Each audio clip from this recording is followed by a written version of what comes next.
हमने आपको डीके शिव कुमार की कहानी बताई। अब बारी है सिद्धारमैया की। सिद्धारमैया मुख्यमंत्री रह चुके हैं। सिद्धारमैया कुरुबा जाति से आते हैं। कुरुबा जाति ने खुलकर वोट किया है इस बार कांग्रेस को। सिद्धारमैया दौड़ में सबसे आगे माने जा रहे हैं। सिद्धारमैया की कहानी आपको बताते हैं कि वो एक बार कैसे मुख्यमंत्री की दौड़ तक पहुंचे, कैसे उन्होंने सियासत में कदम रखा और कैसे वो सियासत में लगातार आगे बढ़ते रहे और आज इस मकाम पर पहुंच गए। कभी कांग्रेस विरोध की राजनीति भी कर चुके हैं।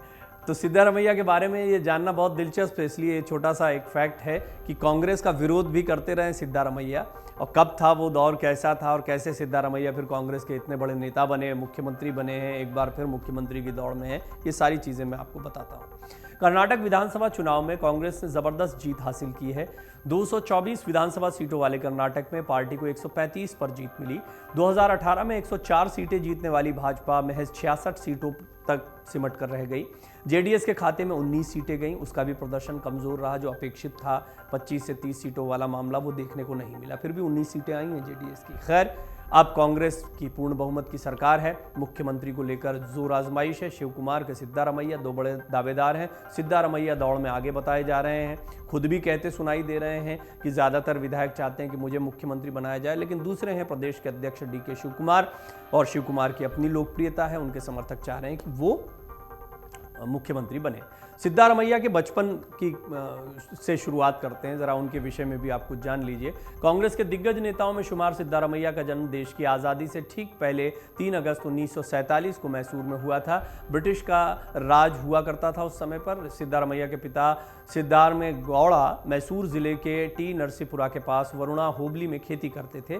माँ बोरम्मा गृहिणी थी। 10 साल की उम्र तक उनकी कोई औपचारिक स्कूली शिक्षा नहीं हुई थी। इसके बाद गाँव के ही स्कूल में वो पढ़े। बाद में उन्होंने बीएससी और फिर एलएलबी की पढ़ाई मैसूर विश्वविद्यालय से की। 5 भाई बहनों में सिद्धारमैया दूसरे नंबर पर हैं और वो कुरुबा गौड़ा समुदाय से हैं। सिद्धारमैया मैसूर के मशहूर वकील चिक्का बोरैया के अधीन जूनियर थे और बाद में उन्होंने कुछ समय के लिए कानून को पढ़ाया भी है। आइए अब हम आपको बताते हैं सिद्धारमैया का सियासी सफर क्या रहा। देवेगौड़ा ने टिकट नहीं दिया तो निर्दलीय ही वो जीत गए थे। ये एक बहुत उनकी ताकत को बताता है। वकालत करने के दौरान सिद्धारमैया को उनके एक सहयोगी वकील नंजुंदा स्वामी ने तालुका चुनाव लड़ने की सलाह दी, और यह 1978 की बात है। 45 साल हो गए करीब इस घटना को। सिद्धारमैया ने चुनाव लड़ा और मैसूरी तालुका के लिए चुन लिए गए। सिद्धारमैया डॉक्टर राम मनोहर लोहिया के समाजवाद से प्रभावित थे। उन्होंने वकालत छोड़कर राजनीति में प्रवेश किया। साल 1983 की बात है। सिद्धारमैया बेंगलुरु में जनता पार्टी के ऑफिस के बाहर कर्नाटक की चामुंडेश्वरी विधानसभा सीट से टिकट पाने के आस में बैठे थे। उस वक्त जनता पार्टी के अध्यक्ष HD देवगौड़ा थे। देवगौड़ा ने सिद्धारमैया को टिकट देने से साफ मना कर दिया। सिद्धारमैया ने हार नहीं मानी और अपने राजनीतिक गुरु अब्दुल नाजिर साहब की सलाह पर चामुंडेश्वरी से निर्दलीय चुनावी मैदान में उतर गए। सिद्धारमैया ने साल 1983 में पहली बार निर्दलीय उम्मीदवार के तौर पर कर्नाटक विधानसभा का चुनाव जीत लिया। विधानसभा में चुनकर आए पहली बार। 1994 में जनता दल सरकार में रहते हुए कर्नाटक के उप मुख्यमंत्री बन गए। दरअसल 1994 के चुनाव में सिद्धारमैया चुनाव जीत गए और देवेगौड़ा सरकार में वित्त मंत्री बने। साल 1996 में जब देवेगौड़ा को प्रधानमंत्री बनाया गया तो सिद्धारमैया के सीएम बनने की संभावना बढ़ गई थी, लेकिन जनता दल के ही JH पटेल बाजी मार गए। हालांकि सिद्धारमैया को डिप्टी सीएम बनाया गया। 1999 में जनता दल में टूट के बाद सिद्धारमैया ने देवेगौड़ा का दामन थामा और जेडीएस से जुड़ गए। इस दौरान देवेगौड़ा ने उन्हें कर्नाटक में जेडीएस का अध्यक्ष बना दिया। इसके बाद हुए विधानसभा चुनाव में सिद्धारमैया को हार का सामना करना पड़ा, लेकिन 2004 में कांग्रेस और जेडीएस ने मिलकर कर्नाटक में सरकार बनाई। कांग्रेस के धर्म सिंह मुख्यमंत्री बने, वहीं सिद्धारमैया को डिप्टी सीएम बनाया गया। सिद्धारमैया जेडीएस के चेहरे के तौर पर तेजी से उभर रहे थे और खुद को पिछड़े वर्ग के नेता के रूप में स्थापित करने लगे। HD देवेगौड़ा के साथ विवाद होने के बाद जनता दल सेक्युलर का साथ छोड़ दिया उन्होंने और कांग्रेस का हाथ पकड़ लिया। ऐसे उनका कांग्रेस में आना हुआ। तो इससे पहले वो कांग्रेस के साथ में जब जेडीएस थी तब है, लेकिन विचारधारा के लिहाज से देखें या चुनाव लड़ने के लिहाज से देखें तो यहाँ पर जब जेडीएस से अलग हुए फिर कांग्रेस के साथ में उनका सफ़र शुरू हुआ। बीजेपी की विचारधारा से असहमति जताते हुए सिद्धारमैया 2006 में अपने समर्थकों के साथ बेंगलुरु में सोनिया गांधी की मौजूदगी में कांग्रेस में औपचारिक तौर पर शामिल हो गए थे। कांग्रेस में शामिल होने के बाद सिद्धारमैया ने मुख्यमंत्री बनने की अपनी महत्वाकांक्षा को कभी छिपाया नहीं। साथ ही बार बार इस बात पर जोर दिया कि इस पद की लालसा करने में कुछ भी गलत नहीं है। 2 बार डिप्टी सीएम, 1 बार सीएम रहे। सिद्धारमैया 2 बार कर्नाटक के उप मुख्यमंत्री रह चुके हैं। पहली बार 16 मई 1996 से 22 जुलाई 1999 तक जनता दल में रहते हुए उन्हें उप मुख्यमंत्री बनाया गया। दूसरी बार 28 मई 2004 से 5 अगस्त 2005 तक जनता दल सेक्युलर में रहते हुए।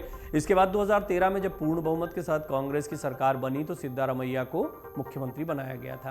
वो 2013 से 2018 तक राज्य के मुख्यमंत्री रह चुके हैं। उन्होंने अब तक 12 चुनाव लड़े हैं, जिसमें से 9 में जीत दर्ज की है। मुख्यमंत्री रहते हुए गरीबों के लिए चलाई गई उनकी कई योजनाओं की काफ़ी तारीफ हुई, जिसमें 7 किलो चावल देने वाली अन्य भाग्य योजना है। स्कूल जाने वाले छात्रों को 150 ग्राम दूध और इंदिरा कैंटीन शामिल है। सिद्धारमैया का नाम विवादों में भी खूब रहा है। उनके कार्यकाल में मैसूर के शासक टीपू सुल्तान की जयंती धूमधाम से मनाई जाती थी। इसके अलावा उन्होंने पीएफआई और एसडीपीआई के कई कार्यकर्ताओं को रिहा करने का भी आदेश दिया। 2 बेटे हुए, 1 की मौत भी हो गई है। ये उनके निजी जीवन की कुछ घटनाएं हैं जो मैं आपके सामने रखने जा रहा हूं। सिद्धारमैया की पत्नी का नाम पार्वती है। दोनों के 2 बेटे हुए। राजनीति में अपने पिता के उत्तराधिकारी के रूप में देखे जाने वाले उनके बड़े बेटे राकेश की 2016 में 38 साल की उम्र में मौत हो गई। बताया जाता है कि मल्टी ऑर्गन फेलियर के चलते उनकी मौत हुई। दूसरे बेटे यतीन्द्र 2018 में विधायक चुने जा चुके हैं, लेकिन इस बार यतीन्द्र को टिकट नहीं मिला। इस बार का चुनाव सिद्धारमैया ने बहुत जमकर लड़ा है।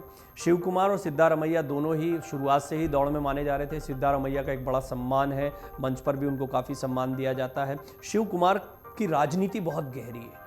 बहुत छोटी उम्र से कांग्रेस के प्रति समर्पण के साथ वो राजनीति कर रहे हैं, इसलिए उनको महत्वपूर्ण प्रदेश अध्यक्ष का पद दिया गया। माना ही जा रहा था उन्हें भी कि वो चेहरे के तौर पर है, लेकिन क्योंकि सिद्धारमैया पहले मुख्यमंत्री रह चुके हैं, इमोशनल अपील की थी, आखिरी चुनाव लड़ रहा हूँ, तो यहाँ भी वो थोड़ा सा इमोशनल होंगे। लेकिन ये बात सिर्फ इमोशन की नहीं है, बात है विधायकों के समर्थन की। और सिद्धारमैया इस राजनीति को बखूबी जानते हैं, वो भी बहुत मंजे हुए खिलाड़ी हैं।